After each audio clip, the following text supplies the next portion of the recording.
Hello and welcome. I'm Saeed from StoryPlanet.net. Dive right into the essence of the most captivating books without reading them cover to cover. Whether you're on the go, at the gym, or just relaxing at home, we offer you a unique and enriching listening experience. Today, we are exploring the book Extraordinary Influence, a creation by Tim Irwin. In Extraordinary Influence, 2018, clinical psychologist and corporate consultant Tim Irwin explores the latest neuroscientific findings to reveal the hidden power of effective leadership. Irwin asserts that the key lies in communication, as mastering this skill not only maintains team motivation, but also inspires them to exceed expectations and achieve peak performance.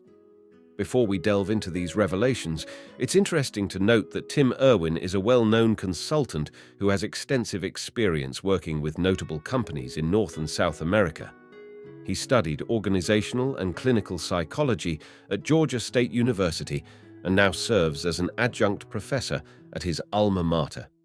Irwin is a respected contributor to publications such as Business Week and the Wall Street Journal, and is a frequent guest on Fox Business News. He has also authored previous successful books, including Derailed and the highly popular Impact. With 7 key ideas to unveil, brace yourself for a deep dive into this captivating book on StoryPlanet.net. To start, the text encourages learning the art of affirmation and highlights the benefits of practicing affirmations. The key point of this text is that the best way to bring out the best in people is through affirmation, which goes beyond simple compliments. Affirmation involves speaking to people's cherished values and skills and creating a supportive structure that encourages them to act on their best instincts. This is a skill that can be learned, and the author provides actionable tips and tricks to become a more effective leader. The importance of affirmation is emphasized over yelling or simple compliments. Key idea number 1. The human brain craves affirmation but requires more than just praise. Losing can be devastating, but receiving affirmation can help ease the pain. Neuroscientific research shows that affirmation releases neurochemicals that increase our sense of well-being and improve our problem-solving skills. Affirmation can come in different forms, but true affirmation is about offering constant reinforcement and constructive feedback. A good example of affirmation is seen in the culinary world, where sushi apprentices receive the title of artisan from their master after years of guidance and hard work. Key idea number 2. To effectively use affirmation, it is most beneficial to concentrate on one's personal strengths and professional skills. When giving compliments or affirmations, it's important to tailor them to the individual's interests and strengths.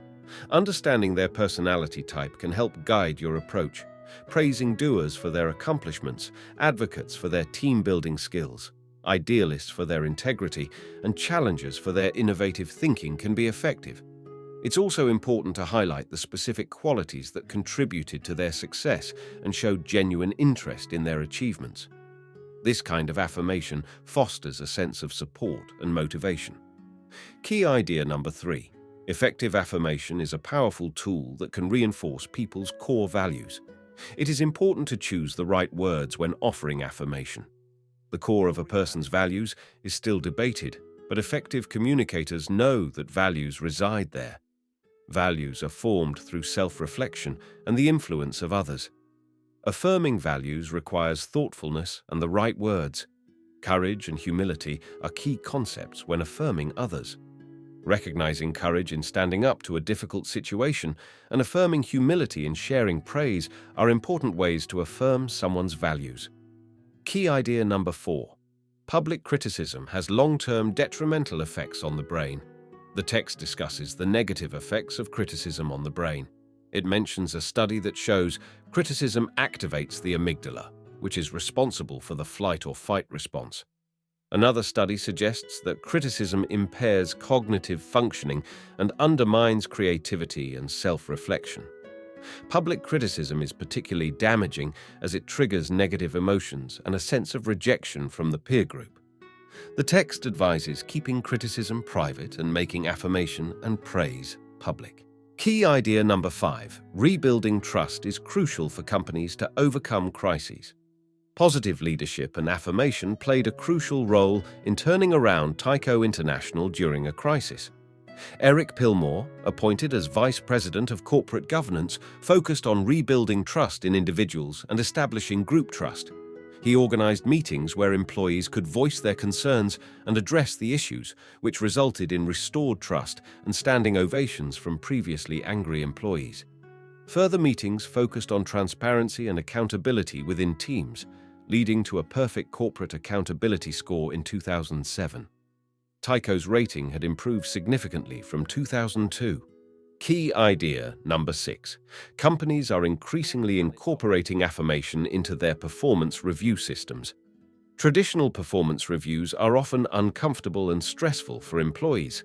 They can lead to misunderstandings and a feeling that contributions have not been fairly assessed. Many top companies are moving away from the old-school approach of numerical ratings and complex metrics. Instead, they are adopting affirmation-based performance review systems that use broad categories like excellent and average to define performance. This allows bosses to highlight key competencies and shift the focus to how work is carried out rather than just targets. These systems also place greater emphasis on positive behavior and individual traits. Key idea number 7. Positive and constructive feedback is more effective than yelling at children. Abusive coaching, parenting, and teaching can be detrimental to children's long-term development, loyalty, and ability to bond with authority figures.